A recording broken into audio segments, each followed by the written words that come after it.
But yeah, I always wanted to use comedy in the translation to make, in a way, to contest that image that we started the conversation with, or part of the image of who we think Dostoevsky is in this country, of this very serious, very deep, very intense writer. And he is those things. I mean, I'm not questioning that. But at the same time, his genius is sort of entirely imbued with the comic from the very beginning. Not in a way that makes it less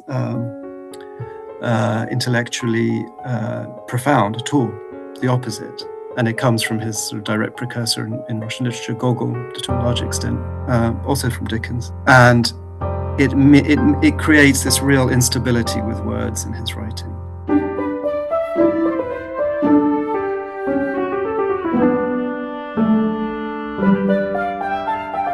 Solomon and Smith. Welcome to Solomon and Smith. I'm Jack Truckenpetter. That's Milo Garner. Neither one of us is Solomon or Smith, but together we are Solomon and Smith. You're about to listen to a conversation between us and Oliver Reddy, a prominent Russian translator. He did he's most famous for a Crime and Punishment translation that came out about 10 years ago. Big blockbuster translation of Dostoevsky's Wumbo novel. We talk about Dostoevsky's prose style. We talk about Dostoevsky's reputation. We talk about some of the specifics of Oliver's translation, some of his translation quandaries when doing Crime and Punishment. The majority of the conversation, however, is about the vastly underappreciated Russian author Vladimir Sharov, who Oliver has spent the last decade translating the works of for an English audience. They are extraordinary books, every single one of them. They're kind of unlike anything you've read. Part of the difficulty of marketing them, as Oliver expresses in the interview, is just how unsummarizable they are, just how rich, how strange, how defying of ordinary categorization. What did Sharov remind you the most of, Milo? I mean, the one it reminded me most of was the one you kind of hinted at before I read Before and During, which I suppose is the novel we talk about the most in the interview, which is Master and Margarita, infusing a sort of Soviet setting which we associate with kind of scientific materialism and economics and hard times, with a kind of magic, with an enchanted setting, with the fantastical. Whereas in Master and Margarita, it seems like a conflict, as though the witches have come to establish the Soviet regime. In Before and During, it's something like the Russian Revolution is magical, is enchanted, is not the contradiction of, but the ultimate exposition of all of that orthodox Russian mysticism finally exploding into this enormous shift in the social landscape. There's a great bit in the interview where you sort of briefly attempt to imagine what a Sharovian novel would be like if it was based on English or Western history. There's the question as an English reader, how much of this am I getting? There's lots of names from Russian history, there's lots of references to Russian history. Sharov was a historian, particularly of the sort of Ivan the Terrible sort of era. His novels have always have little historical hooks attached to them. I've made a little attempt here, which I am going to read in full, of the synopsis of a Vladimir Sharov novel if he was in the Anglophone world. So it's a well-known but nevertheless remarkable coincidence that the founding fathers John Adams and Thomas Jefferson, the first Democrat and Republican presidents respectively, died at the exact same moment, namely midnight on the 4th of July. What's less well known, but equally remarkable, is that their souls were simultaneously reconceived and reborn into Charles Dickens and Charles Darwin, whose spiritual quest was to carry on the American project and expand the new heavenly Jerusalem of America to the old world. What became obvious to both Charleses, however, Dickens during his travels to America and Darwin during the Voyage of the Beagle, was that the American project had failed, and that the New Jerusalem, if possible, would only be possible by transforming the entire planet into Great Britain. They sought to accomplish this with fiction and the theory of evolution, respectively, which allowed Britain to swallow up great portions of the globe, but left much of it untouched. What Dickens and Darwin realised is that the lands that Britain had so far failed to colonise, the only thing preventing British colonisation and overthrow was Britain's lack of music and great composers. Dickens and Darwin therefore go to study under Richard Wagner.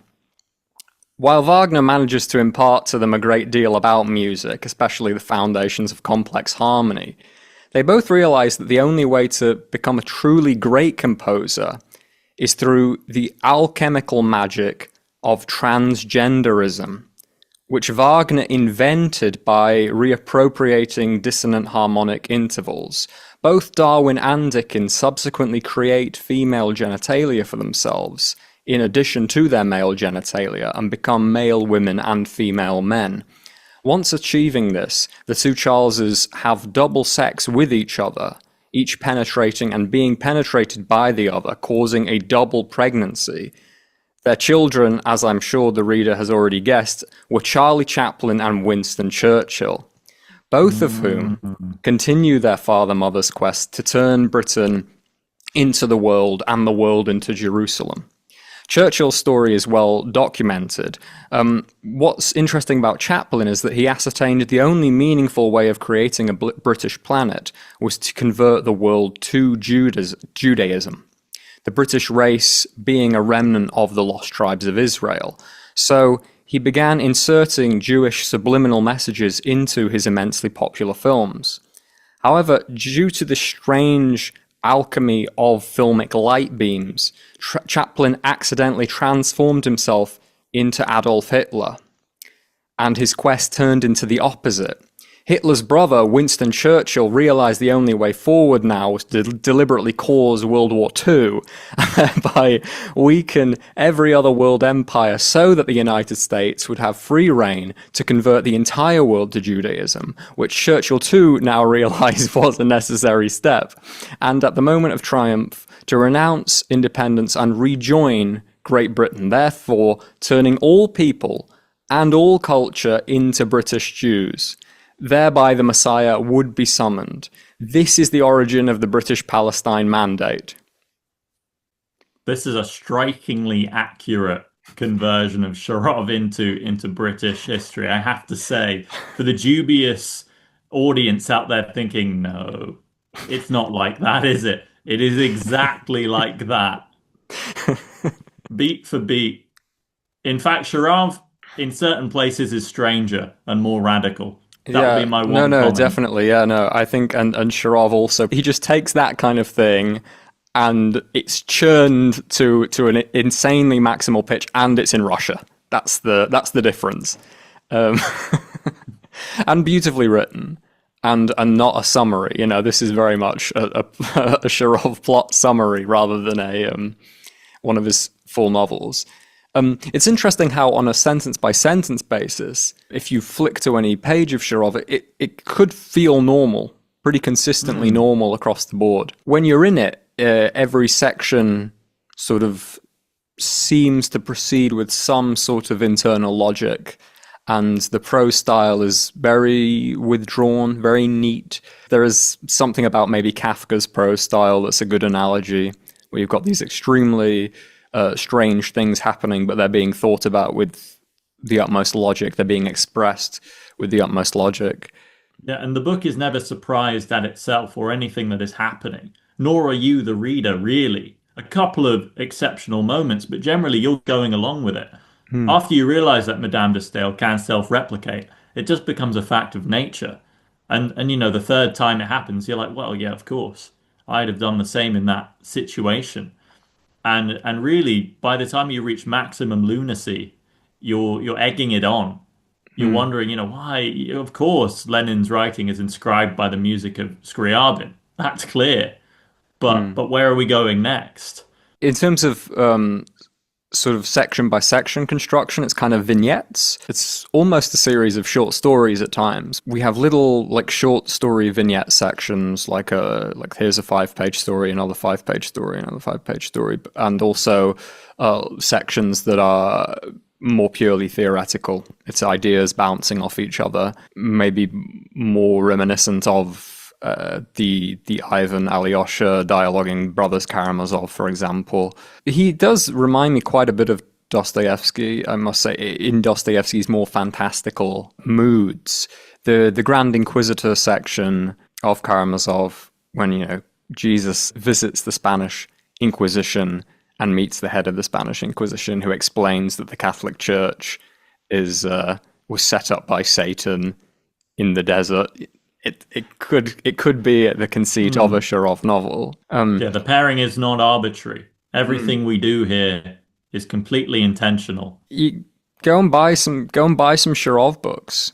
I can't recommend them highly enough. For this video, hold on the Patreon. I know you're always tossing, minerals into the Patreon, but for this one episode, take that, rare ore and push it towards the Sharov translations of Oliver Ready. Which are the only Sharov translations in outside of Russian.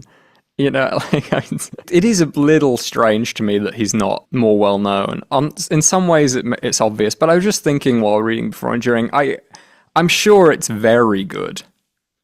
I'm sure Sharov is a very good writer, and kind of unprecedented. I prefer him to many of his sort of contemporary and semi-contemporary people writing in a similar magic realist vein, partly because of this urgency that I mentioned, that it feels really important. It feels like someone's really trying to get something across to you. Interesting to learn from Oliver that Sharov wasn't necessarily interested in all of the things he writes about, because it can at times read like the writing of a completely obsessed crazy man. But he's one of these resolutely sane men with a fascination and big ears for crazy things happening around him, crazy ideas happening around him. Before and During and the rehearsals are sort of as late as possible for a book of the Soviet era. I think they're 88 and like 89 or 90. It's like right as it's all coming crumbling down. And they are my two favorites, which isn't to say I didn't also enjoy Be As Children, but I think those are the two novels I would recommend, Before and During and The Rehearsals, both really fantastic, really unprecedented, brilliant novels by, a writer we should be paying much more attention to. Please like the video and subscribe to the channel. Throw down a comment. Throw down a comment, yeah. Your favorite Sharov novel.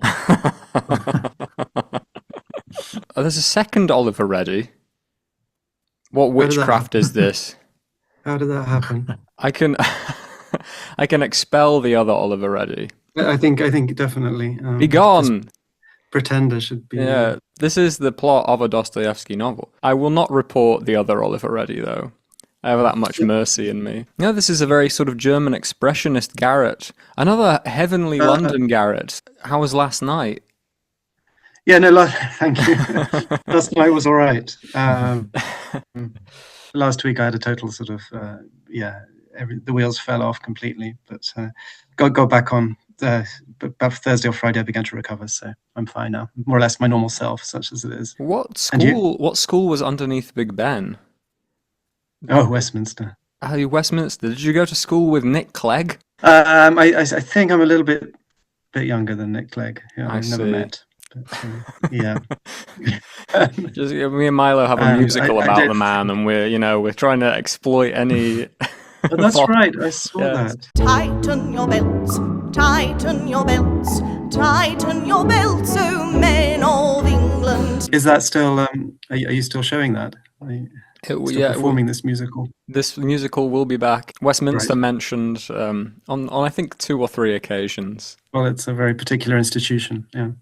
Yeah, and is it like right next to Big Ben? Are you getting, because the horrible thing about sleeping next to a clock is just the awareness of time and the sort of the terror loop that comes with that. Oh my God, if I fall asleep right now, I only get 3 hours. Well, no, it's more the fact that it goes, of course, every 15 minutes. So, there's just that little window before the next gong. And it's coming. I think about the Speaker of the House who lives directly below it. It's a very nice house, but equally he pays for it with the constant, endless chiming and bonging. Well, and now I live in the middle of the countryside, so no. Bong free. Very, yes, yeah, absolutely. Apart from a few volunteers who go and bell ring at the church every now and again, but 3 even that's the other side of a big field. So the school is Little Dean's Yard, so right next to the Abbey, and I had to live at the school, so this was a condition of my my scholarship. Yeah. Did you anyway? Very long time ago now. I think it's changed. When I go back, it's there's a lot of security there. When I was there, and I'm sure when Nick Clegg was there, you could just, there was no discipline, and there was no security, and there was no sort of surveillance at all. So you were just allowed to kind of roam free. Do you have a favorite description of insomnia in literature? There's a specific Thomas Bernhardt short story where it is just a man lying in bed that is very uncannily similar to my own mind while unable to sleep. I mean, Nabokov was always good on it. Whenever he talks about it in his interviews, I can't remember chapter and verse, but I remember him giving quite a sort of candid description of it, and that difficult decision, if you do have the pills, whether or not to take one and at what time. He was quite good on that. Otherwise, no. I mean, I actually try to avoid the subject in a way. Okay. The more you think about it, the more it... and I also try to keep the children I try not to share it too much with the girls. We have 3 girls, just because it already intrudes too much in our life, and I don't want to kind of create an obsession about it, or a sense that they will catch it too, Henry IV has quite a good description. If you happen to be a king and you're jealous of the peasantry who sleep very, very well, don't think it applies to any of ours. But worth keeping in mind for future times. Thank you. Yeah. I'm going to read our poetic epigraph. God challenged the cosmos to an existence duel. They fell on each other's blades and bled their being into the abyss's gruel.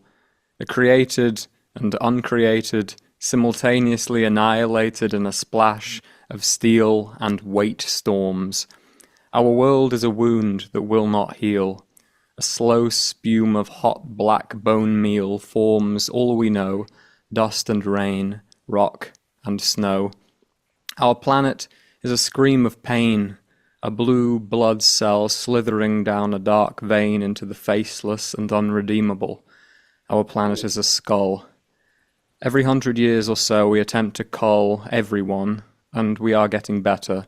The ghosts of eliminated personnel wander Siberia, disguised as Arctic bell heather, chewed up by nomadic automated bulldozers lost from Lysenkoism when jungles peppered these stubbled plains, only for them to be devoured by rabbits. One by one, each Russian teenager is assigned a nymph who he must pursue blind into the dark, contaminated zone, her body thirsting earth, his plummeting rain. His bones are discovered decades later as tree branches whose shadows form the new national border.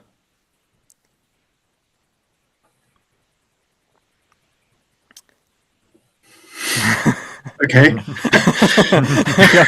I can't think of that many poems where I've heard Trofim Lysenko included. Well, the channeling the Sharovian mode.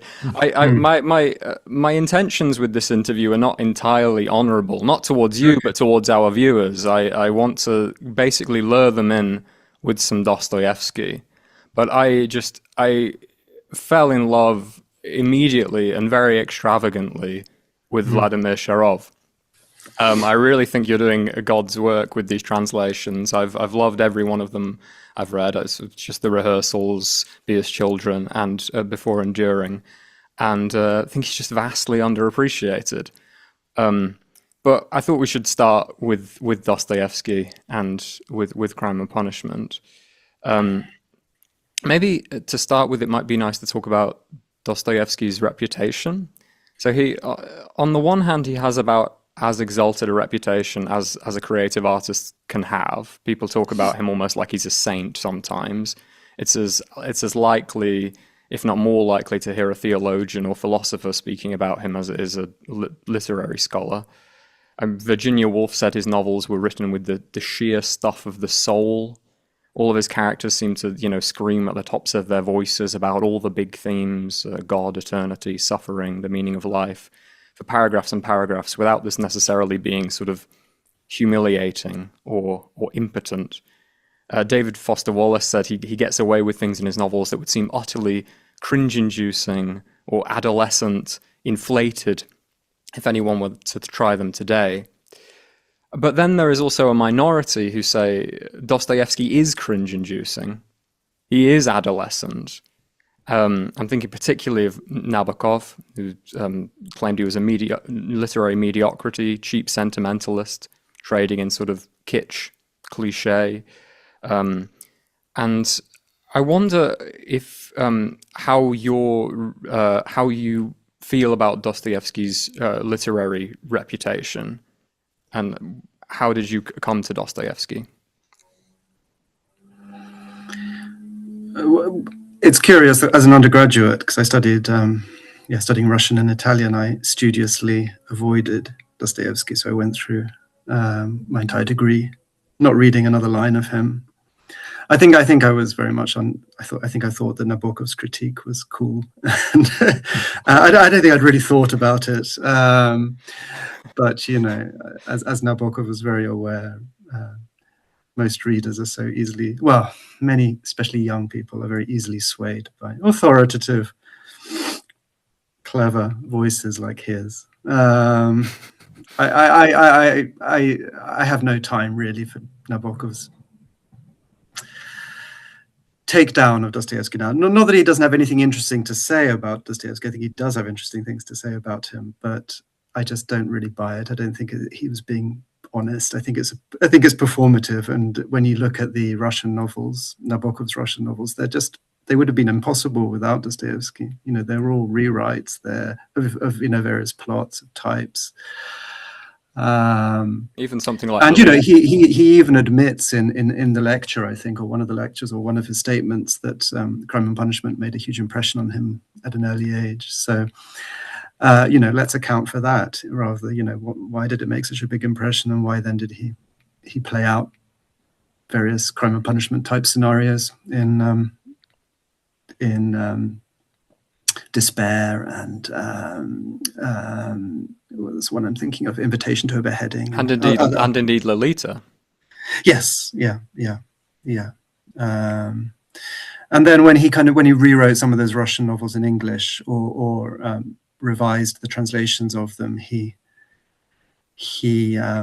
intensified the Dostoevsky bashing, so that the translation of Despair is much more sort of jovially hostile to what does he call it, grime and punishment, or something? I can't remember. So anyway, as an undergraduate, somewhat ridiculously, I didn't study any of it, having read, I think, notes from the undergraduate school, and I was in any case quite committed in my mind to translating untranslated authors. And after finishing my degree, I went back to Russia and lived in Moscow for a bit. And this was the late 1990s. Sort of got a sense of what was being written at the time. Began to find some authors I might want to translate. Began to try to get into translation, but it was always through the sort of the contemporary route. And so the idea for Crime and Punishment came from the publisher. And I didn't immediately leap at it either, actually. But then, obviously, it was a huge opportunity for me. And as a translator, if you're working between the contemporary and the classics, if you do Sharov, you have maybe 136 people who will buy the book, probably 24, yourself included, who get to the end. You read, you translate one of the 19th century blockbusters, and it's obviously, your work is on show. The readership is just vastly bigger. I don't know why I'm saying that. Well, just because, I guess even though I was in two minds about whether this was the right project for me, obviously the appeal of being able to get into a kind of literary translation where your work's going to be read was something new for me at that point. And so then I reread the novel, not having read it, I think, properly since my late teens. So this was in 2009, when I was already in my 30s. But the main question for me was did I feel that I could bring something new to it? Or I don't want to say better, because I don't want to say that the whole thing is better. I thought I could do the whole translation that itself is a better translation, but to do some things better. And so I did, at that point, I did quite a close comparison of various translations, especially of the first chapter, which plunges you into this St. Petersburg heat wave in 1865. And it's not by no means a smooth introduction to the novel. It's a very sort of sensory overload, and the sentences are at strange angles to each other. It's quite jerky, but obviously has this incredible momentum already from that first page. And I was just, had my own take on it, and I wanted to see whether I felt that the other translations out there had a similar take, and I felt that they didn't, that they were generally too verbose. This isn't a blanket comment at all, but just looking at those chapters, that even the ones that I liked most, I felt were veering towards a kind of Dickensian style that, much as Dostoevsky admired Dickens, is not appropriate, I don't think, to this novel. And again, this actually speaks to a certain kind of image that we have of Dostoevsky, the baggy monster, the lack of care with words. Dostoevsky, it didn't help that he himself blamed himself for verbosity, especially with the double, which he was trying to reduce at the same time that he was writing Crime and Punishment. He came back to this early work, The Double, in the 60s, in the 1860s. And so actually he was himself thinking a lot about how to be more succinct, more dynamic, perhaps, as a writer, and more energetic in a way. And I think that comes through in Crime and Punishment. Where there is verbosity, it's because it's deliberate in character speech. But so that was one aspect I was trying to capture.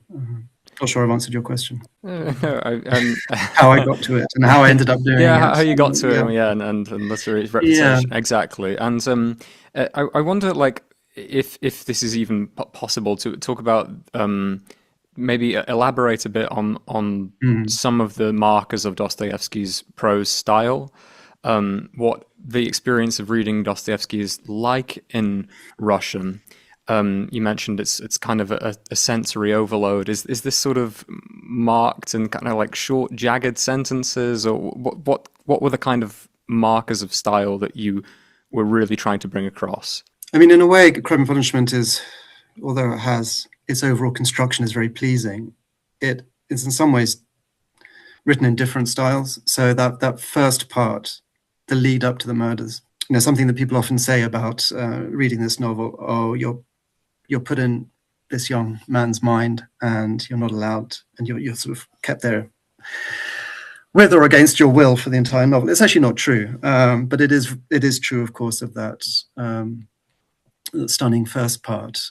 And he had initially been thinking of writing it as a first-person novel. But then when you get to the second part, and when actually you're not in his mind necessarily for large parts of the novel, it sort of shifts style, I would say, in some ways, into a somewhat more conventional 19th century novel, perhaps with a larger range of secondary characters, a lot of different the polyphony, a lot of different voices, more obviously comic scenes as well, interwoven into it. But in that first part, which I think is the part that really lodges itself in most people's memory, and also because, in a way, the sixth part, it's written in 6 parts, and the sixth part sort of goes back to that style as he's sort of trying to, as he's getting a bit closer to the truth of why he did what he did and what's going to happen at the end of it. In that part, what leapt out at me that I wanted to keep, and it's not something that any of the reviews of my translation that I've seen have ever kind of even indicated or suggested. So either I failed, or hopefully in some sense it is part of the general effect, is that actually the lexical range in that first part is quite narrow, and that seems to me deliberate in Dostoevsky's mind. He's drawing us into this suffocating consciousness of Raskolnikov, where he keeps circling the same ideas, the same failures, and there's an awful lot of repetition of the same words, and also euphemisms for certain words to do with the murder, his plan for the murder. And so in terms of its style, I was trying to, part of the reason I didn't want to pad out and to relax the style by adding words was that I wanted to keep that sense of a kind of vortex and of repetition where it was appropriate, and not airlessness exactly, but I'm struggling to find the right words for it now, especially because it's been quite a while since I worked on it. Apologies, But one thing he does, for example, is use certain key words that then accrue different meanings in the course of the novel, and where possible, I wanted to keep the same word where there's a single noun, say in the Russian, for example, the word chistota in Russian, meaning literally purity or cleanliness. That, I think we first hear it applied to the pawnbroker's flat, which she always kept spotless.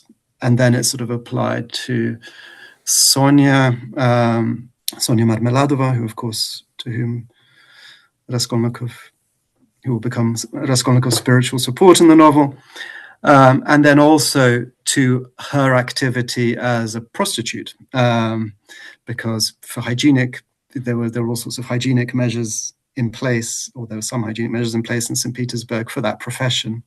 And so that single word noun, for example,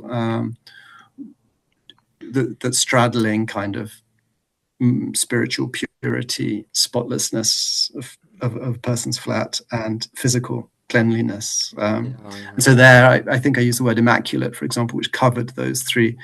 So where possible, I was trying to find single word equivalents that would gain multiple meanings and connotations over the course of the novel. And of course, that's not always possible by any means. But it's an important feature of this novel. The detective says to Raskolnikov, every word you say seems to have another word beneath it. This kind of very deliberate ambivalence in the novel that, as I say, you can't always capture. So another example would be Raskolnikov when he looks at Sonia, and he looks at Sonia has these sort of Bible reading sessions recalls them with one of Raskolnikov's victims, and he thinks of them as, in my translation, holy fools, but that arguably is too elevated. Well, I mean, there is the elevated aspect to it, but that word yurodivy at the time in Russia was also used in a kind of very derogatory sense to just mean a sort of maniac, kind of... or a mad person, or even a kind of imbecile in some ways.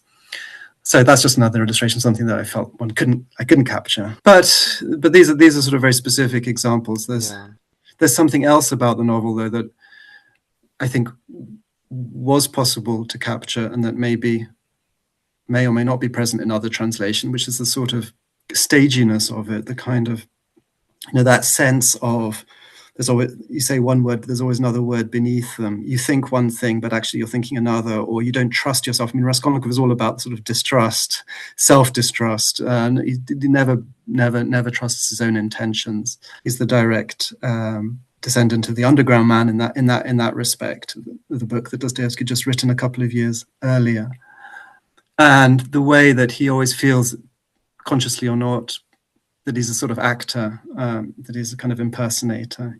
Maybe consciously he thinks that his virtue is a sort of impersonation or a kind of acting, and that really he's a bad person. But I think from the reader's point of view, there's something very actorly and theatrical about his villainy as well. And it's that sort of knife edge throughout the novel between seriousness and comedy, between intentions and reality, farce and tragedy, but especially the comedic element to it. It saturates the entire novel. It sort of culminates in a way in the detective scenes with Porfiry Petrovich himself, kind of very much a comic character who uses comedy to break down Raskolnikov. Yeah, uses it as a sort of kind of solution, to sort of soften him up in a way. But yeah, I always wanted to use comedy in the translation to make, in a way, to contest that image that we started the conversation with, or part of the image of who we think Dostoevsky is in this country, of this very serious, very deep, very intense writer. And he is those things. I mean, I'm not questioning that. But at the same time, his genius is sort of entirely imbued with the comic from the very beginning. Not in a way that makes it less intellectually profound at all. The opposite.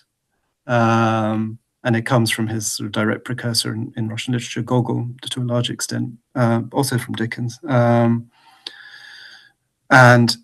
it creates this real instability with words in his writing, where you don't know whether the connotations with, you don't know the seriousness with which any particular key word is uttered. I mean, for example, when Porfiry is trying to convince Raskolnikov to confess, and he starts using one of the arguments that we associate with Dostoevsky, that suffering is the answer. You know, we have to, only through suffering will you attain any kind of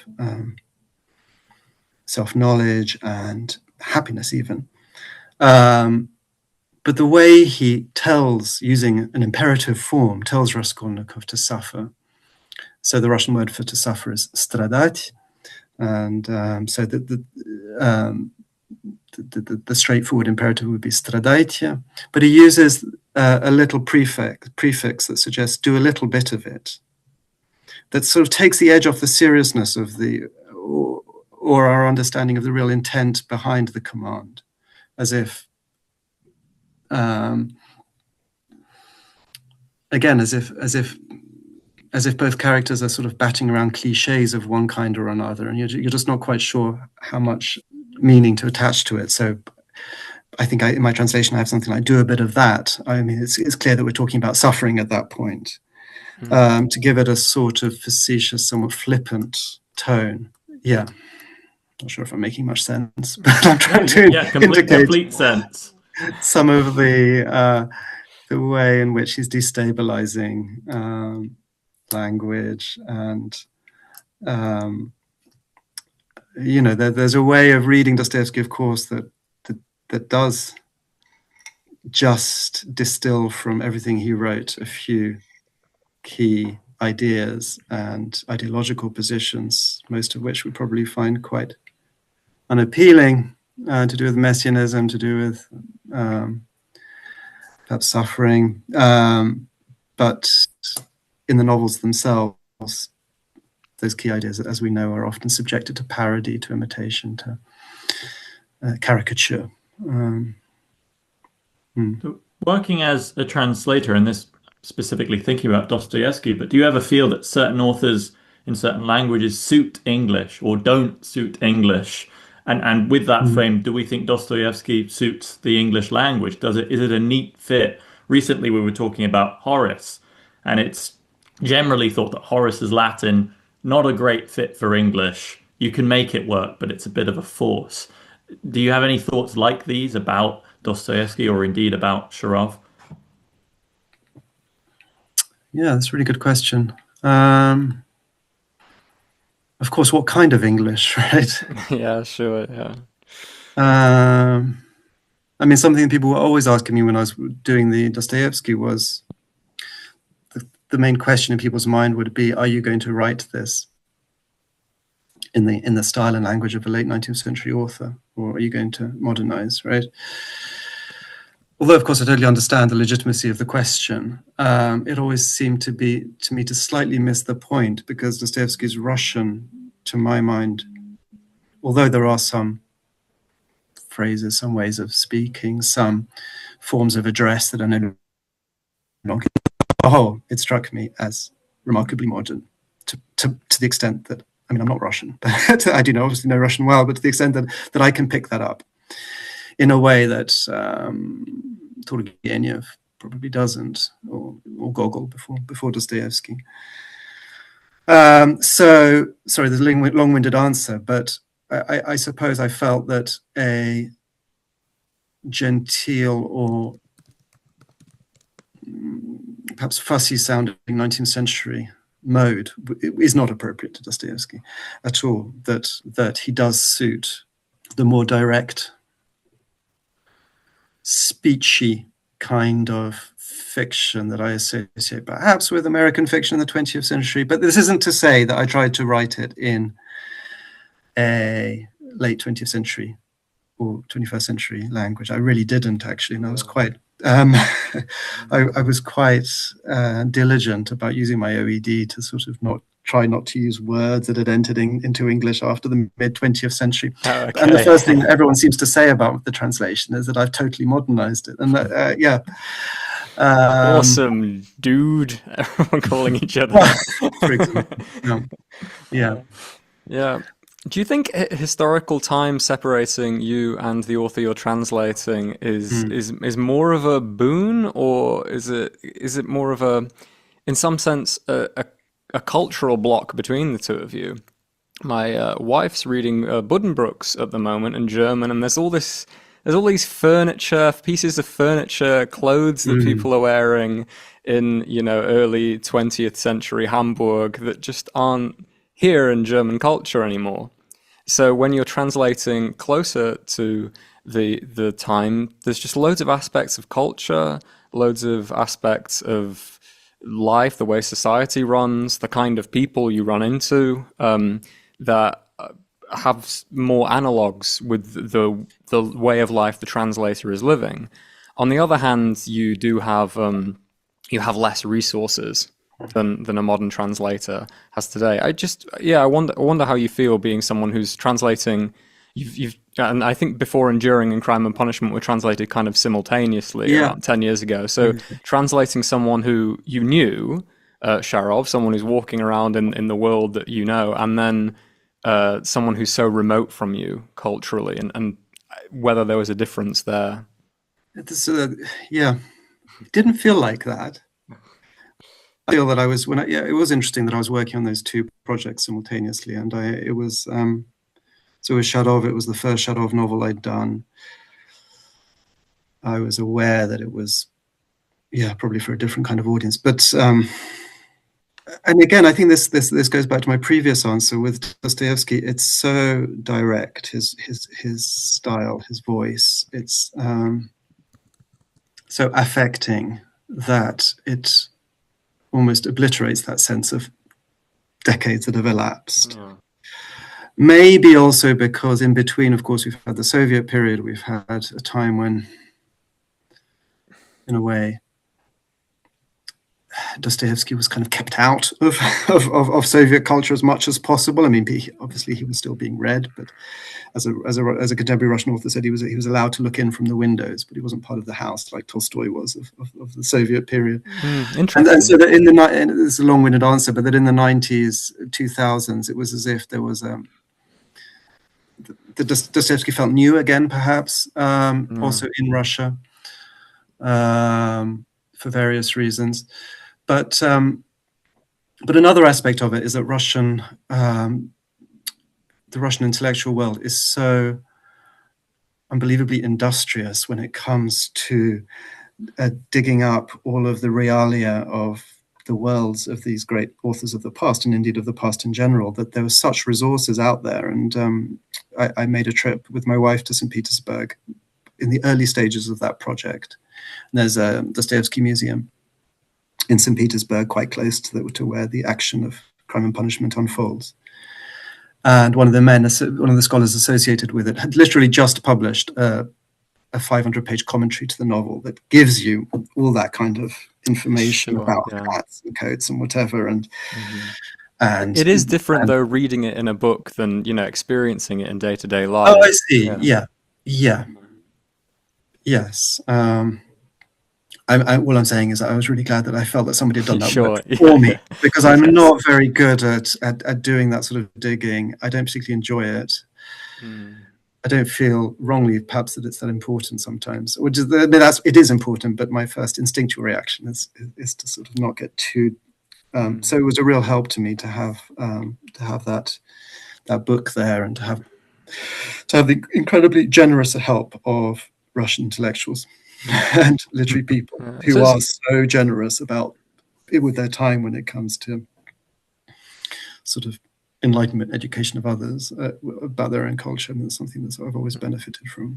It's interesting that you're in Russia in this post-Soviet era in the 90s, and did you get a sense in the kind of Russian literary intellectual milieu you were in that there was this big rediscovery going on of loads of different writers, Dostoevsky included, who were sort of persona non grata during the Soviet era? Yeah, so I mean, I don't mean to say that there was a rediscovery of Dostoevsky. There wasn't, because he was being read and Bakhtin studied, and essentially he was massive to samizdat culture from the 60s onwards. But he was a bit persona non grata to, of course, scientific atheism and Soviet ideology, right? So in that sense, there was perhaps a rediscovery of a rereading of him, a bit like there was at the beginning of the 20th century in the silver age of his religious and spiritual quest. But in general, of course, the 90s was, it was an overwhelming sense of rediscovery or discovery of Platonov, for example, who Robert and Elizabeth Chandler have been translating over the last 30 years or so. In Russia, of Nabokov, who had a huge impact on the new wave of writers, post-Soviet writers. So, I mean, one consequence of that was that if you were a new writer, it was really hard to make yourself heard, because the same journals that back in the early 90s were still running circulations of millions of copies. That was to a large extent on the back of Grossman, Platonov, Solzhenitsyn, you know, these texts that had been pushed, that had been kept out. I wonder how Sharov came to make a living as a writer in that time. Because I gather that he never made a living as a writer. Okay, it was always as a historian, and this was something he was doing on the side. Because I gather the rehearsals is relatively well known in Russia, and he won some prizes. Oh yeah, no. I mean, Sharov is seen as a very, and with time increasingly as one of the main writers. I mean, he lived only to write, so his life was entirely writing, but that he could make a living from it, no. Yeah, and I see Sharov in a way as one of the very last kind of samizdat era writers. So as in, could you just explain that term? Yeah. So samizdat, so, you know, by the late 60s, and especially after, for example, tanks going to Prague, etc., in 68, the lines of division within intellectual culture are quite clear. It's pretty obvious what's not going to be allowed to be published anymore, and samizdat, the circulation of sort of typewritten manuscripts among small groups of people, small groups of readers, becomes the main way that much of the most interesting literature is being read and distributed in the 60s and 70s. Sharov's own father was a Soviet journalist, among other things. He was also a children's writer. He was also a sort of had some sci-fi element to some of his writing. Somebody who did make a career sort of within the press, within writing for Pravda, as a sort of reporter, but in his later decades was not published anymore. despite being a major name. And I think when Sharov, by the time that he was beginning to think about being an actual novelist, rather than, and had decided he wasn't going to aim to be a professional historian, so we're talking about the late 70s, early 80s, I think it was still a climate where in his own mind he wouldn't have thought his writings would ever be, mass published. It's one of the appealing things about his writing in some ways to me is Yes. that they're so uncompromised. Like, this is weird stuff, and it's one of the exciting things about reading him. Yeah. No, absolutely. I think uncompromising is a very good word for him, not in a moral sense, but in terms of his daring, his imaginative daring as a writer, and the fact that there are no topics are taboo, and that he can just range from, that there are no sort of boundaries within his both fictional and kind of intellectual space. But, he has said himself, he wrote his first book, which is partly on a recasting of certain family themes, just for a small circle of readers, as one would tend to do in the Samizdat era. It was only his first novel was published in 88, I think. Is that right? Hold on, let me think. 89, 90, around that time. Okay. Yeah. So he's a writer of that era, as in a writer who is not writing in his own mind for a large audience. I do think maybe in his last novel, which is the most recent one I've translated, which will be published by NYRB later this year, he was maybe trying to think of how to broaden his readership. There are certain thriller elements in it that, although it remains a kind of very disorienting novel from a reader's point of view, it's written with a different kind of pace, and even the paragraphing is different, as if it was a step towards a wider audience. But that took him a very long time. Decades. So there's that, and then there's a sense in which he's also a totally pre-digital author.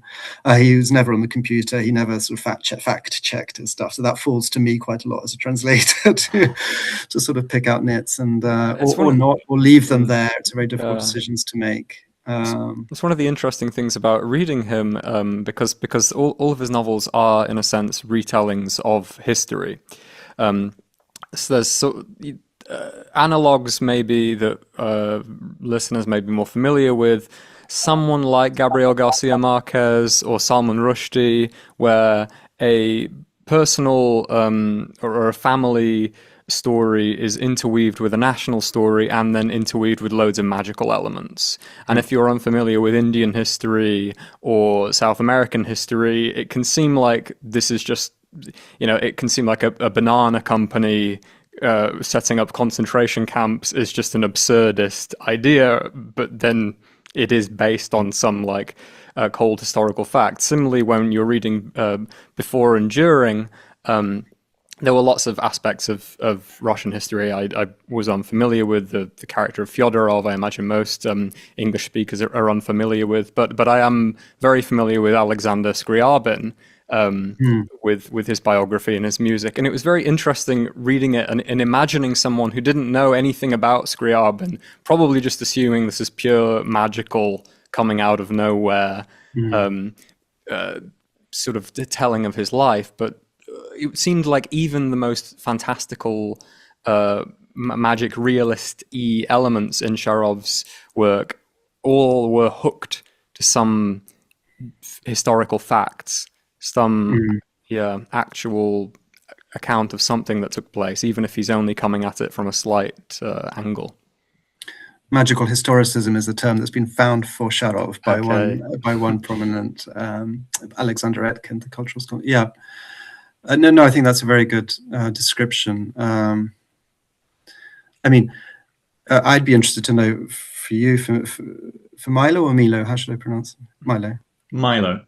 For either of you reading Sharov, to what extent the weight of allusions to history, of Russian history, specifically Russian history, to what extent that's an impediment, and how, if you'd not, or Jack, if you didn't have such an interest in Scriabin, would you still have got through Before and During? It's curious, the Scriabin sections. I think so, just because it's so there's something so urgent about everything. And this is one of the things that really excites me about him, is even when it's something completely abstruse, and we're now on, we go all over the place, and sometimes we get whole 50-page sections where there aren't really characters, it's just people talking about theology or something, but always with this sense of urgency, with the sense of a man grabbing you by the collar and having something very, very important to tell you that needs to be communicated now. I don't know. I wonder how Milo feels. Yeah, I did wonder what it would be like if this was English history, if it was sort of an origin story for Churchill, who was in some way the kind of self-replicating son of Charles Dickens.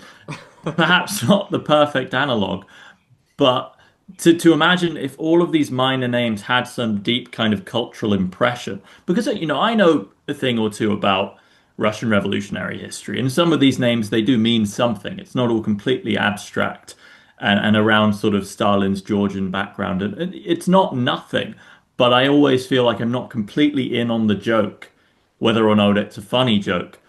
But so there are dimensions of, maybe it's a slight impediment in that I feel like even through the translation, I've not obviously been brought into the cultural context.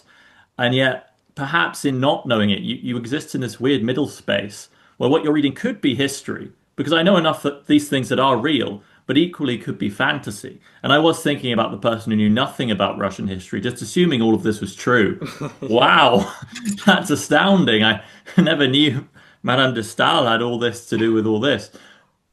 But yeah, so I was sort of lost in the woods a bit, but I suppose what Jack was saying is true also, of just being so fascinated by what is being stated and the way of getting there, that you want to follow the breadcrumb trail, even if I'm fairly conscious that there are some of these characters and names that there'll be an irony there, or there'll be a commentary there that I just can't access. But I don't know the experience of being completely outside. You've heard of Lenin and that's about it. I'm not sure what the book would be shaped like. I mean, I think the problem is, in a way, that if it's a problem, is that because you feel that you're not getting the joke, maybe, or you're not picking up all the allusions. You feel, therefore, that your reading of Sharov is entirely different from what a Russian reader would have. But the point is, a Russian reader reading Sharov feels totally disoriented, and I think that whether or not the reader of Before and During knows about various scientific institutes of the 1920s that were trying to do all sorts of astonishing things in actual history with the human brain, right? Yes. Or knows the ins and outs of the philosopher Nikolai Fyodorov and the fact that he did have a whole philosophical treatise about the need for the human beings to actually physically resurrect their ancestors, and that this would be possible in the future. Whether or not one knows all of that, the important stuff is kept in the novel in a way. The important ideas are there. One doesn't need the background. So the problem is to put the book down because one feels that one's not understanding it, without realizing actually that not understanding it, or not feeling that one is understanding everything, not feeling that one isn't sure where the author's going with it. That is part of what reading Sharov is all about for anybody. Disorientation is part of his method. And on the other hand, it's also the case that it's not as if the novels don't go anywhere in the end. They do. There is a sort of, many novels start off with great momentum, don't they? I mean, I think in France, there's a prize that's given to novels that sort of peter out at page 70 or so. I heard about it. Anyway, that's something we're all very familiar with. When you read the latest book, A Long List, you'll read a lot of books that you think, wow, this is amazing for the first 20 or 30 pages. And then you realize maybe there's not quite enough there. Or, with Sharov, it's sort of the opposite. Yeah. That you work through quite often, like in the rehearsals, mini essays on theology or on Gogol or on the Fantastical, and you just don't know what they're doing there. You don't know why you're being scratching told your this. head. And whether you're Indian, British, or or Russian makes absolutely no difference. Everyone's scratching their head. And then, in Sharov's way of writing novels, you hit what he would call the magistral, the highway, which in the case of the rehearsals, which is perhaps his most neatly constructed one, because there is one main plot that you reach on about page 70, about the attempt to reenact the Gospels. And then it begins to gather momentum, doesn't it? It begins to gather some sort of inexorable, terrifying, often sort of speed towards the end. And it begins to read almost like a short story towards the end, rather than like some big 400-page novel that it is. So there's a dynamic going on between this sort of careering all over the place, seemingly like some kind of drunk late Soviet intellectual late at night, right? but he does know what he's doing. Yes. Yeah, it's the trick of Before Enduring. I read it immediately after The Magic Mountain, and I thought, oh, it's going to be another sanatorium novel. We establish this character, we establish this place he's going to stay, we get this sort of a medium of the book that he's putting together of past lives, and you sort of get into the rhythm, this is how the book will be, until we get to one particular entry in the book, which then devours the book. Suddenly it's a complete history of the kind of Russian Revolution and sort of early Soviet period, but enchanted. And that, I suppose, even missing what kind of illusions there might be, it was the sense that the Russian Revolution was not this scientific materialist era of hard facts and cogs and, the kind of stuff the Soviets produced, but in fact a sort of mystic experience. Messianic. We're going to resurrect every human being who's ever lived to create paradise on Earth. Precisely. And it's something that reminds me of the films of Eisenstein, who in many ways is often considered the ultimate mechanistic director with his kind of cutting systems. And generally, he follows the Soviet line, especially in the early films. But I think in Eisenstein, there is this ecstatic religious element that comes through and sees in the destruction of sort of the old orthodox way a reconstitution of those same beliefs. And you see in his personal writings that there was probably a little bit more than kosher amounts of Christian or at least Jesus-based belief. And reading Sharov, I was getting that same tendency to reread early Soviet Russia, to reread the revolution, not as the destruction of the Russian mystic brain, but in fact an almost like activation. Exactly, the supreme moment. And Lenin sort of writing the revolution is not a break, but it's a continuation of the religious quest. Exactly. Yeah. It's just that from Sharov's point of view, only some accounts of that history made it into the school textbooks, right? And he was fascinated by sectarian Russia, by the old believers, by many very large in terms of number of people who were in these sects. They were huge from the 17th century onwards, up to the time of the revolution, but left behind far fewer written documents, far fewer statements, and he's trying to sort of recover that as a way of showing the continuity of the religious messianic eschatological impulse. And he's doing this, by the way, and this is another thing that people assume that Sharov himself is invested in all this. He's fascinated by it, but he was, in religious terms himself, unaligned. And something that you see in the reviews often is, this is a Christian author. Interesting, yeah. He wasn't. And that actually, going back to the samizdat context of the 70s and the 80s, he was quite unusual in that way, because in Moscow and his kind of circle, including his wife, there was a very extraordinary and charismatic priest, in particular Alexander Mien, who had a huge influence on intellectuals at the time. There was a lot of conversion to Christianity among intellectuals. Sharov felt strongly that if anything, he wanted to cling to his Jewish ancestry, but even there he wasn't observant. And as I say, he's sort of underlined. He's looking at these religious continuities as a historian. That this will become much more clear, I think, in this book that I've just done with Carol Emerson of his nonfiction. but sorry, there was something I really wanted to say. Oh, yeah. Well, what I would say that, and he's been very consistent in this take on Russian history, and you see it in all the novels. And he's often been described as being very off the wall, and this very hyperbolic interpretation. And I'd probably also agree that he pushes it further than I'd be comfortable. But I mean, that's what you need to do as a novelist. But it is supported by actual historical reality, and a major 1,000-page book by the American scholar of Russian ancestry, Yuri Slyozkin, called The House of Government, published by Princeton University Press about 8 years ago, gives you the kind of actual historical data, but also narrative based on real documents, people's lives, about the extent to which the kind of thing that you're just talking about, Milo, that how really the Christian heritage, the religious heritage was just below the surface of the early revolutionary movement in many cases. So what Sharov was doing doesn't seem so eccentric anymore to many. Yeah.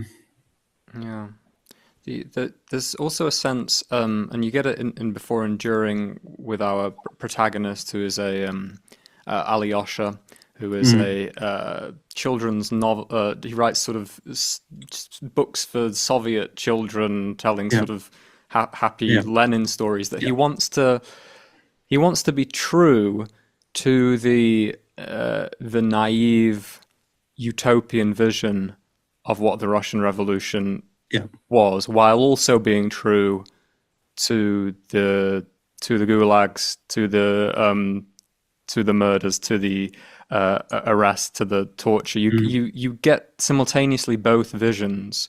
You get the child's picture almost of Lenin as a quasi Christ-like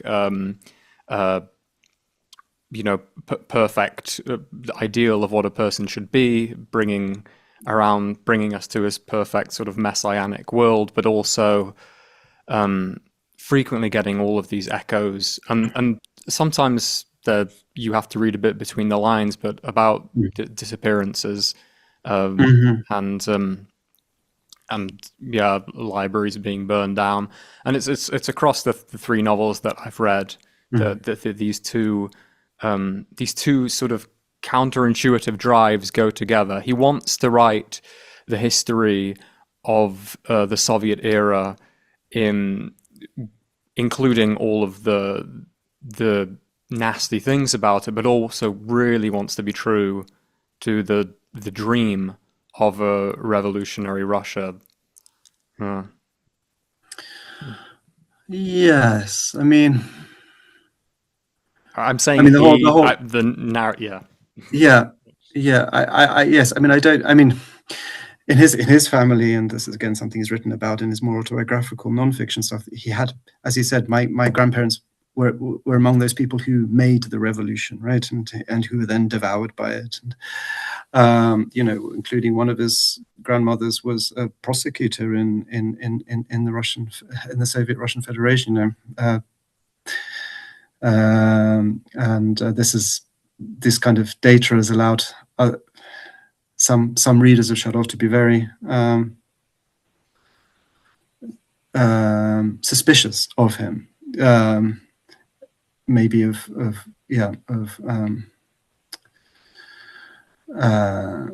not being critical enough of Sure. which is absolutely in my view not the case. It's just he's going about it in a different way. But what you're picking up on the sort of he has one novel called this, Be As Children. Yes. Which I gather was his favorite. I think that Which I gather was his favorite of his own novels. I think The Rehearsals and maybe that, yeah. But he one thing he said once at a public event was literally in Russian, but I answer for all my novels. And I was really kind of, because we're so used to sort of novelists and intellectual self-deprecation in this country, but he had a real courage to sort of stand up for his work in a way that always really impressed me, because he effigies of him were burnt at the time of before and during being published. It was seen as such a sort of scandalous take on it's an interpretation of Soviet and Russian history. But the child theme is a sort of central nexus, I think, in his writing, both in terms of genre, because he writes in a way that, is a sort of fabula and is fairy tale-ish, and that's part of, as well as the urgency of voice that we've mentioned, which is definitely part of it. It's also just the storytelling, and that's something he shares with his father. On the other hand, there's a conviction that the revolution was a simplification of life, that it was an attempt to be as children in a negative sense. It was an attempt, as Sharov sees it, to try to neutralize the complex questions of life that can never be wished away, and an attempt to sort of go back to sort of renounce our own adulthood and the responsibilities that come with us, come with that. So childhood is a sort of fraught but also central theme in his writing. And at the same time, there is a real investment in innocence as well. So yeah, it's a tension. Yeah, I remember maybe not first reading, but after reading recently some Sharov, Jack mentioned to me it was sort of like a souped up Master and Margarita, or playing in the similar ballpark. And I wonder what the kind of relationship, at least intellectually, between Bulgakov and Sharov is, because they both work with a kind of magic. In the Master and Margarita, it feels almost like a haunting or an invasion into the Soviet machine, ghosts and ghouls, and a version of Christianity with these kind of old world scenes breaking into the hardline borders, and the whole machine basically proving itself to be a kind of incompetence crumbling around itself, which is a rather different take than we see in Sharov in terms of putting the magic and the spirit inside the revolution itself. It's set later. It's not so concerned with the initial mechanisms. But how do you think these two authors, or at least that work with Sharov's work, talk to each other? Yeah, he was an author Sharov never spoke to me about, but you would have thought he would have done, because, yeah, I agree with you that there is at least a superficial resemblance in terms of what they were doing. Obviously, Master and Margarita has, the Gospels plot retold in its own way. For me, those are the best chapters of that novel. Yeah, easily. In a way that certainly resonates with Sharov's many to the story of Christ, and across his novels and the rehearsals in particular. And the kind of sober tone in which those chapters are written in the Bulgakov also to me has something in common with Sharov. But they're entirely different authors, going back to really the start of our conversation, that Bulgakov was always keeping his reader in mind. Right? I think that the second big part of that novel of Master and Margarita begins with Bulgakov literally telling the reader, "Follow me, reader." За мной, читатель. He's never forgetting the reader's kind of attention span, the reader's need to be entertained, the reader's need for variety between different impressions. He's a very professional writer, Bulgakov, it seems to me, a very sort of professional novelist, as well as dramatist, who is looking after you as a reader. Sharov is just, Sharov is almost a challenge to the reader. Are you one of my readers? And are you prepared to invest your own imagination, your own thoughts? I'm not saying Bulgakov's not doing that. I'm not trying to slight Bulgakov at all. It's just a different approach to who one's reader is. With Sharov, he's sort of trying to co-opt the reader as, if you are going to be his reader, somebody has to share the burden of trying to understand how a country reached the point that it reached, and the brutality it reached, and the system of government that it reached. And he's not giving us as readers any easy answers at all. He wants to sort of create questions as much as anything else. I don't think in Bulgakov I see the same wish to understand the long span of Russian history. And Sharov begins as a professional historian of the late medieval ages, right, at the time of Ivan the Terrible. and then of the time of pretendership in the early 17th century. This is a big theme in Sharov, impostorship, especially in this last novel I've done. The sense that it doesn't matter in Russia whether you're a legitimate Tsar, but whether you're seen as the true Tsar, the one blessed by God, the one given some. And that has inevitably raised this question of impostorship across the centuries. So with Sharov, he's trying to find continuities across the span of Russian history in a way that I mean, I'm not a Bulgakov expert, but maybe I'm wrong, but I don't see that.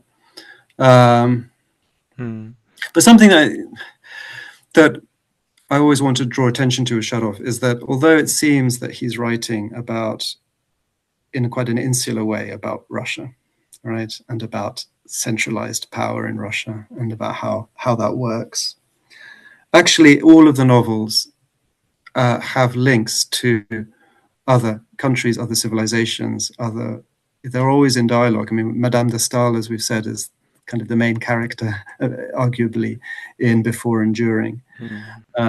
In Rehearsals, we've got a Breton theatre director. In Be As Children, we have the Samoyeds. Yeah, we have the so-called small peoples of the far north, and what to my mind is, should be read as a very critical take on Russian colonialism in that part of the world. And beneath it all is Sharov's conviction that Russian history is, as he put it, a commentary to the Bible, right? As in, so that there's some kind of text. There's Jewish history. So there's all, so it absolutely can't be taken, although it might seem that he's writing about a country taken in isolation. That's absolutely not the case. And that adds just a whole additional level of fascination to me about what he was trying to do. It's in the same way of saying, like, War and Peace is just about Russia. Like, I sort of reject that setup. Yeah. Okay, it's all set in Russia. It's all about Russian history, but it's so evidently about universal themes. Well, of course, War and Peace is quite a good example to bring up with Sharov, because there too you're taking historical figures and you're exactly taking great liberties, not as great as Sharov does with them. Yes, but I it's just because we have this impediment of so many references to figures in Russian Soviet history that can intensify the sense of sort of that we as foreign readers aren't welcome, but actually, I remember George Lucas explaining the first time he saw a Kurosawa movie, Hidden Fortress or Seven Samurai or one of them. There's all this stuff about Japanese history in there. There's loads of references to some sort of Japanese dynastic struggle. And George Lucas obviously didn't know anything about that. But he really liked that feeling. It was an enjoyable feeling. It made it feel almost like a fantasy world, and it gave the world a certain depth. And it was one of the things he was trying to capture in the creation of Star Wars. Like, we're with these two little robots, and there's a whole galaxy behind them of complicated politics that we're not going to get into. We're just going to follow the robots around. And it's not the best analogy for Sharov, because Sharov's writing about the complex galactical political actors. But nevertheless, I'm sure there is something that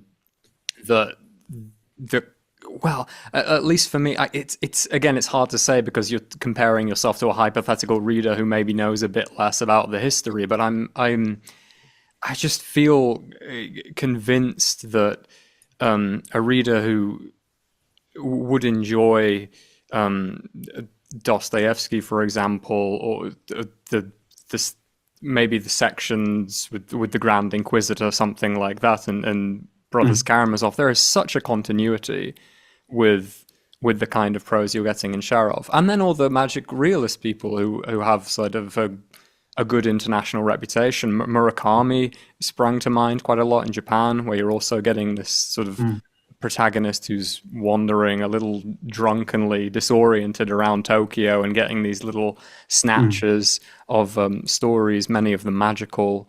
I don't quite understand why, apart from just kind of boring sort of distribution reasons, why it doesn't resonate or hasn't had as much of a international spread as I think Sharov deserves. Yeah, well, I mean, maybe I'm to blame. We found him. Yeah, probably. Well, so within Russia too, he's a huge name in post-Soviet literature. Arguably, for some people, the number one writer of the post-Soviet net. But in terms of actual readership, it's much smaller. So there is a sense in which he is just writing very complex things, and he's deliberately disorienting the reader. He's not making himself clear. He's perhaps, I would put him in this tradition in a way of, he's very skeptical of rationalism, isn't he? I think. And it's also extremely difficult to give some kind of pithy summary that's meaningful of a Sharov novel, right? I can't do it. Sure, yeah. The only one, maybe. Yeah. The only one. I mean, we haven't done that yet, and so people joining this conversation who haven't read any will probably feel, what on earth is this all about? I hope that the nonfiction book might help, because it shows the sort of the rational analyst behind the novels giving his take on continuities in Russian history, and also giving us scenes from his own life and his family's life, and giving us little bits of his poetry. So I think that may help. But I think that the actually impossibility in any language of reducing his writing to a marketing blurb that in any sense is effective, likely to bring people in. And so his originality is part of the problem, probably. Yeah. Imagine if Kafka's short stories were unknown in English. It would be quite hard to blurb them. Quite, exactly. Yeah. Yeah.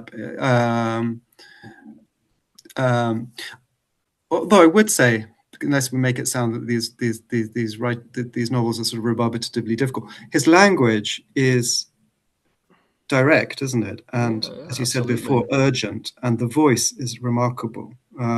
It's so compelling.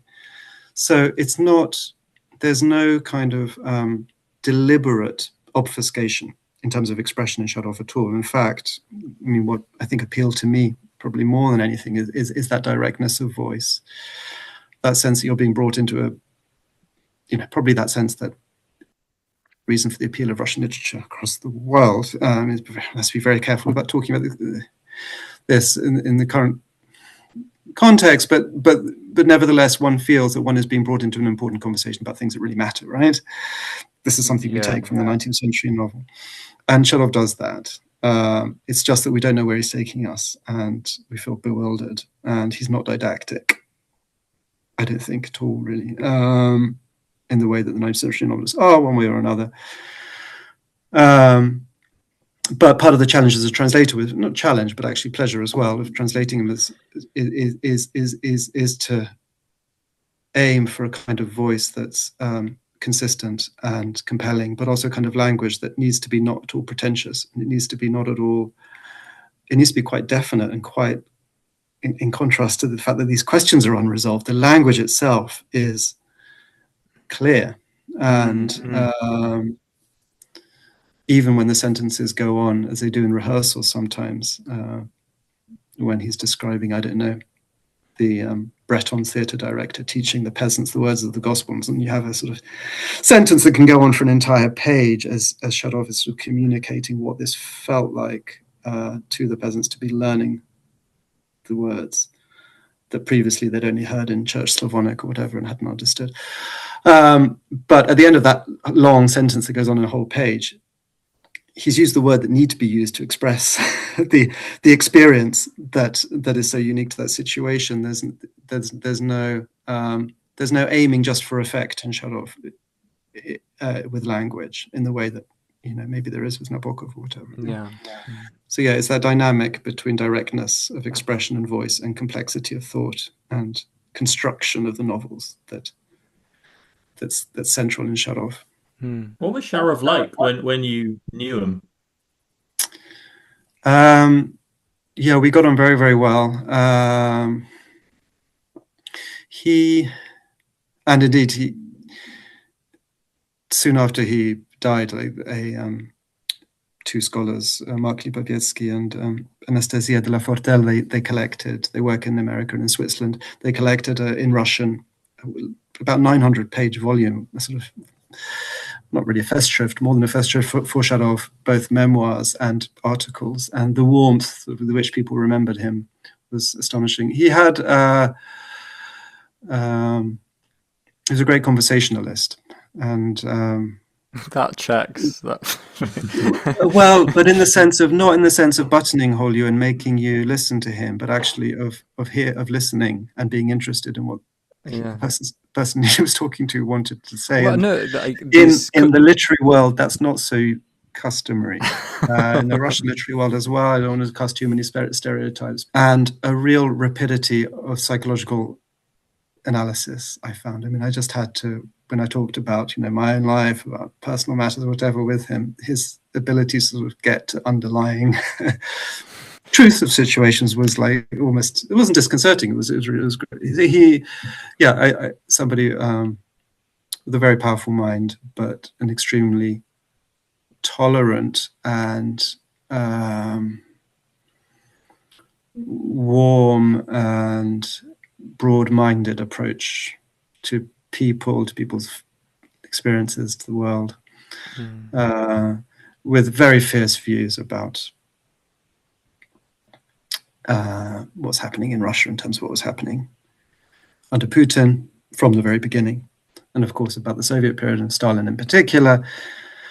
He utterly uncompromising and has very ferocious in his strength of feeling about people holding power at his own time and in the Soviet period, but quite a private person. And I think one I don't know, in terms of the legacy of Sharov, because he's dealing with this very messy material in his writing, right? And because he's often narrating from the point of view of, we would now say, the perpetrators, especially in his last novel, as there's this large interest in religion, I think that also puts some people off. They feel that because they can't understand what's going on necessarily, or because it's not clear what's going on, there's something, as we would now say, I don't know, not ethically clear enough, right? But actually, for me, that's what literature does, right? It's going into the entrails of the past, of a country's experience. It's not trying to tell you what to think or to say what's right and what's wrong. But as a private person, Sharov was very clear about his views, but he wasn't asked about them in interviews very much. So, and he didn't see it as his role to be out there as a public dissident, for example, right? So quite a private person, and just entirely committed to his work. He didn't really have any other gigs apart from sometimes writing an essay for a journal or whatever. His wife, his widow now, Olga Dunayevskaya, would teach Russian in the States for some of the year. That would help support them. Sharov sometimes won prizes. In later years, they were very late in coming, the prizes, which helped. But yeah, a very sort of single-minded life in that respect as a writer. But no, just great warmth, great understanding. This feeling that he doesn't judge. There's the sense that you get in his novels that this is a great listener. That he's someone who's really attuned to voices and stories. Often the stories come from really unexpected places in his books. Often we have kind of a first person narrator who then just is listening to the janitor speak, is listening to just a friend of a friend, is just, there's this immense curiosity that permeates his prose, and he has such an interest in what he's speaking about, what we're writing about, that the interest is very contagious. Yeah. Yeah. So I was, Yeah, and with that, I was completely fascinated by the peoples of the far north in Russia after reading Beer's Children. I was just like, I've got to read up more about whom, as far as I know, Sharov had never met. Yeah. So one feature of his writing is that he would write about places that he'd never been to, and then he would sometimes visit them afterwards. Another was that he preferred to write about periods that he hadn't actually studied as a historian. So yeah, he wanted to put himself in context where clearly the imagination would do most of the work, and not to feel constrained perhaps by actual experiences. I think you mentioned Dostoevsky quite a lot, and I also see Sharov very much in the Dostoevskian line, although he himself didn't particularly warm to that idea. I think maybe whether because of Dostoevsky's nationalism, which Sharov certainly didn't share, or his messianism, which is the main topic of Sharov's writing, really. Yes, messianism, yeah, as the great virus in a way. And I think that's one reason that Sharov should be read across the world, because what he's saying about messianism in Russia is applicable in many other places too. Oh, absolutely, yeah. Albeit in different contexts. But Dostoevsky's, leaving aside Dostoevsky's ideological views, which after all don't, are often criticized within the novels themselves. The search for a kind of higher realism, as Dostoevsky put it, that a realism that doesn't have to be based on facts. And it's not all of Dostoevsky. It's not like the novel, the more standard novelistic sections in Dostoevsky. The bits that remind me of Sharov and Dostoevsky are the sections when we get a kind of a monologue. So a great example is the Ivan Alyosha dialogue in the Brothers Karamazov, the Rebellion chapter, the Grand Inquisitor chapter, in Demons, all the sections with Kirillov, where he's talking about how to kill oneself is to kill one's creator. These kinds of mental pathways for me feel quite Sharovian. But also the use of the fantastic, right? I mean, because we've talked about magical realism, and I can understand that there are links, and to a reader of Marquez, there will be some similarities, but really it comes from the Russian tradition of the fantastical, I would say, of Gogol and of Dostoevsky, and to some extent Bulgakov. That the fantastical is a necessary part of understanding the real, as it were, and of being able to explore these big questions. Ivan Karamazov's Devil, etc. Dostoevsky's own work are filled with the fantastical, while at the same time being very clearly grounded in the Russia of his day. There's that connection is very strong. Sharov said that he found Dostoevsky too sort of enervating to read, that it sort of played on his nerves too much, and he found it too kind of distressing, maybe in a way, unnerving. But to me, there's a big affinity. Whereas it's Tolstoy who he would usually talk about as the author he was maybe. And Platonov, especially in the 20th century, for whom, again, the fantastical is a really important aspect of his representation of early Soviet life. What was on my mind during that little section was Svidrigaïlov's dream in Crime and Punishment, which I think you render wonderfully, although I've only read your version twice. But I assume, that was one of the best renditions. But again, it feeds into that same world. I mean, enervating, definitely a word to use there. Sort of this character who I think seemed fairly minor for most of. I mean, he has a big plot mechanic purpose in Crime and Punishment, but equally one of those sort of on the edge lines who is then granted maybe the greatest chapter of the book. I don't know if that's controversial, but this sort of astounding visualization of the suffering, the guilt, the kind of redemption, but kind of not. It's like what Raskolnikov could have done, potentially.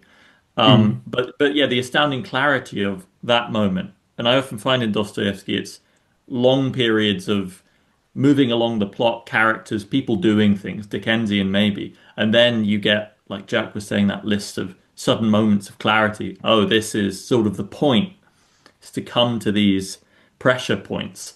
And in Sharov, it's almost as though you're just trying to expand those moments into a fuller narrative to avoid the more sort of normative plot material, characters, narrative, and just find how can you make these peaks conjoined together into just a narrative that is almost psychedelic in its tendencies, especially when we have Madame de Stael who self-replicates, and then we bridge history into this continuous kind of wavelength between the French and Russian revolutions, one lifetime. Yeah, precisely. And to try and, instead of having what you would need in a more conventional novel or more realist novel, which is things happening, years passing, families inheriting, you can just conjoin them into one kind of, and you know, maybe we don't say that Madame de Stael really is the mother of Stalin through her third reincarnation. Maybe we can see that might not be accurate. However, it's finding in that scheme some reality. And equally, when we're talking about the Grand Inquisitor, it's finding what is it in that pertains to the reality of the whole. And then Sharov's maybe contention is what if we remove a large percentage of that reality and leave everything in this kind of slightly heightened sense of conversation or commentary? No, I think that's a really very good description. I mean, I remember Sharov saying, or his wife saying about him, he didn't like restaurants, right? Because they restricted you in terms of what you could eat. Just the very fact that there were rules and you know, certain size of portions. At the end of his life, he was also saying about the novels that he was getting tired of the sort of genre demands of the novel, the expectations, the templates, yeah, you feel all the way through, just like you were saying there, that he's trying in a way to get rid of certain workaday parts of the novel, right? That a good, well-trained novelist might feel need to be there, yeah. And instead, as you say, knitting together these quite fantastical sections that seem to have often no connection. I mean, the only thing to people who haven't read Sharov that we might be giving the impression is that it's all kind of Dostoevskian intense discussions and intellectual discussions about faith. There are scenes, there are stories, there are a huge amount of stories, and what appeals to me most about him is just when he gets into these sort of fabulous kind of fairy tale like sections. For example, Madame de Stael in her glass palanquin, and Fyodor, this 20th century novelist, philosopher with his weird anti-generative views, anti-sex views, trying to make love to her from the outside of this palanquin. It's described just absolutely brilliantly the way time seems to stop at the novel, the physical gestures, or Sharov, the way he describes collectives is something that to me is totally unique to him, like a religious procession or the troupe of actors in the rehearsals, the way he actually describes how a collective of people move, how one ends up on the edge, how then gets sucked back in. This he has certain or how he describes walking through Russian space, or he describes Siberia. There's an astonishing large number of high points in his writing of where he's not talking about the deep questions seemingly anyway, but just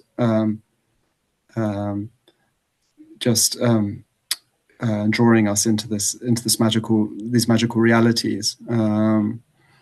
Your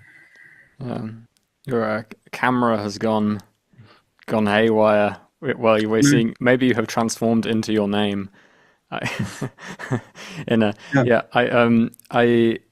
My favorite section from any of his novels that I've read is a fairly early section in Before and During, when he has an acquaintance who's writing this absurd, huge novel on transparent pieces of paper, holding them up to the sunlight. Yes. So, and you get this, almost Borgesian novel within a novel. You're getting this description of this magical, or not magical, but quite eccentric writerly project. Yeah, it's absolutely a microcosm of what Sharov was doing. Yeah, exactly. You get this microcosm, this Sharovian writer within a Sharovian who novel. by the way, has come back from the Gulag, right? He's Yes. a Gulag retinee. And that was how Sharov himself learned about the Gulag, the camps, was from retinees and the people coming back from after the amnesties of 56, 57, who passed through his family's flat in Moscow. What I love about this section is that we then get to read some of the made-up book within the book. I love it when writers do that, when they're like, we've invented this made-up book, and then they actually bother to go through and write it. I remember somewhere Nabokov says it's always a cop-out when they say a character was a marvelous conversationalist. And I feel like Dostoevsky actually, Sharov actually gives you and it delivers as well. It delivers on the promise of this extraordinary, strange, eccentric project that the guy's working on, which is small, like fragments from his life. So a cut up novel, or cut up bits of writing. He's sticking against the window pane to keep him warm in winter, as protection against bombing, and also in the hope that the sun will temper these scraps of text and that the light will eventually show through them. So it's a sort of metaphor for what Sharov is trying to do in his own writing. You get the sense of disorientation, of complexity, of a sort of palimpsest that by the end of his novels should attain some kind of translucency, right? So it's a very powerful metaphor for what he's trying to do, that little section. And those little fragments are just they're gorgeous little like prose poems. Every one of them. He was a poet before he was a novelist. Yeah, so he started by publishing nature poetry, really, of a very kind of Sharovian, fantastical kind in Soviet journals, in Novy Mir, in the late 70s. So he wasn't entirely absent from the Soviet literary scene, but only as a poet. Yeah. When you first came across Sharov's writing, was it completely unlike anything you'd read before, and that was the appeal of it, or was part? Okay, yeah. And it is in general for me as a translator. I mean, and I think, and of course now in the age of AI, that feels even more important. But even back then, 25 years ago, when I was trying to think about which Russian authors I wanted to either write about or translate, I was always drawn to authors who, just reading any sentence by them, or at least a paragraph, you could never confuse them with somebody else, right? And Sharov definitely has that. So does Yuri Buida, the first author I translated. Currently working on, I'm currently resuming translation of a writer called Irina Polyanskaya. She's on my desk at the moment. Again, another writer of the 90s. Sadly, she died young. Who, again, I don't need to see her name on the cover to know that only she could write this particular sentence with this particular shape, with this particular voice. To me, that's much more, it's more important than anything, really. It's certainly more important than the what, because that's what I want to be trying to do as a translator, as much as possible, to be able to capture that. Has that always been the thing that attracted you to all the authors you love in general, the voice? Yeah, the voice. Yes, I think so. The voice, the rhythm, the tone, the mood. And I think it's a real problem that we now talk about literature in terms of which writers are okay, which writers are not okay, which writers have this view or that view. I don't know. It's not for me what fiction does. It's a very, very sort of didactic kind of era, or the idea that a novel is a little kind of like ideological pellet. Yeah, that it's good for you. Yeah, yeah, or bad for you, or toxic. Yeah, and a confession of the author themselves. Every word. So not only is it a pellet, but it's also a kind of j'accuse of whoever wrote it, even if in fact their ideology is the complete opposite of what is not being stated. I mean, you mentioned earlier that Sharov has had some difficulty because he doesn't label the Soviets. We are the bad guys, by the way. This we are the villains of the story. And yeah, it does seem like an element of our period in particular, that there's a slight nervousness of accidentally enjoying an evil work, or disconcerting if, hang on, are you pushing me into a place that maybe I shouldn't be sympathizing with these people, even if it's more complex, and even if ultimately the answer is not and they live happily ever after, but something more like, and this is Noah's Ark and you're all going to fling out of the door at high speeds. But without the clear, comforting kind of basket, you don't want to accidentally advocate for something that might disagree with a fine point of your notion of sort of morality or goodness. I mean, it doesn't have to be fine points. I mean, I've been a little bit involved as a mentor of translating, going back to the Russian far north, and in this case, the Nenets people.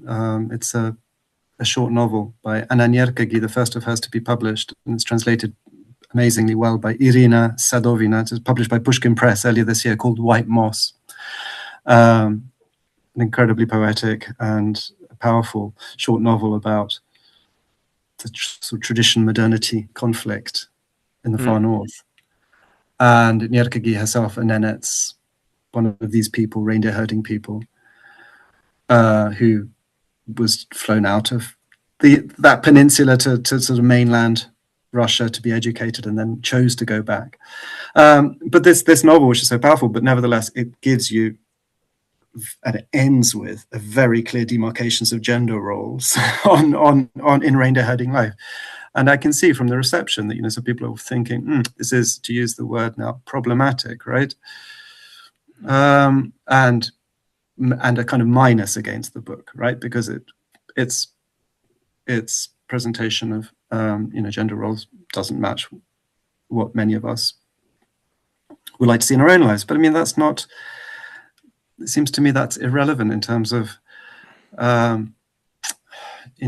appreciating what a novel from a different culture can give us. We shouldn't surely read fiction from other places to confirm our own prejudices or views. And so, yeah, the talk about that are many, of course, with we live in a very fraught time, and there is a need for ethical clarity on many of the issues, especially as regards Russia. But I don't think that should be applied to the world of. Well, it can be applied to the world of literature in some respects, but yeah, sorry, I'm cut this bit. But I'm trying to say that, at the end of that reading from this novel, a woman stood up and said, yes, I mean, this novel has gender views, whatever, that I don't agree with, but I'm grateful to have had this, window into the world of the Nenets that I would never otherwise have had. And yeah, it doesn't help that sort of state propaganda does appropriate the literature as well, instrumentalizes it. I mean, I remember for a while I was receiving lots of, like, after the war started, lots of Visit Russia kind of ads on YouTube saying, here we have no cancel culture, we have Tchaikovsky, Dostoevsky, swallowing all of these writers in to the state identity. And I mean, it's in the case of Dostoevsky. If I teach Dostoevsky, I teach at the university, and absolutely, students need to understand what his views were, how they impact the novels, and these are very important questions. So it's not just instrumentalization in his case, and he was close to the royal family in his later years.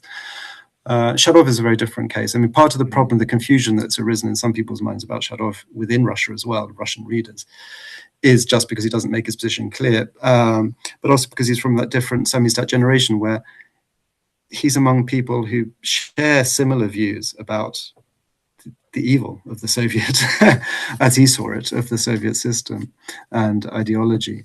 And it's too obvious in a sense, too uninteresting to restate this is bad or whatever. He's not interested in restating that. George Orwell never writes, or writes very, very little bad about fascists. Almost nothing in George Orwell is, Nazism is bad. He just takes it for granted that if you're reading this, you're not, there's no appeal whatsoever. This is every bully, every thug. This is, I don't need to explain to you. Which is why, the majority of Orwell is, intra-leftist critique. It's the critique of the communists that he was fraternizing with in London, as opposed to some imagined fascists on the other side of the ocean. We come to an end. I just one moment. Yeah. Yeah. I mean, it's been a while. Thank you so much for making time, Oliver, and thanks for doing these translations. I mean, it's like, honestly, I can't tell you what a pleasure it's been to read Sharov. I'm really pleased to hear that. Yeah. And then the more that you, Milo, and everyone can do to articulate what you like about him, the better. Yeah. Yeah. It is, as it were, a difficult sell. I do get that. This isn't for recording, right? We can edit out. Is everything going to be edited that we've? We can cut anything out. We can do a hard cut here. We can maybe. Yeah, if we wrap it up now, then we can continue having a conversation. Yeah. Yeah. Okay. Wrap it up. Thank you so much for making time. Wonderful to have you on. Oh, let's wave performatively. Yeah. Bye.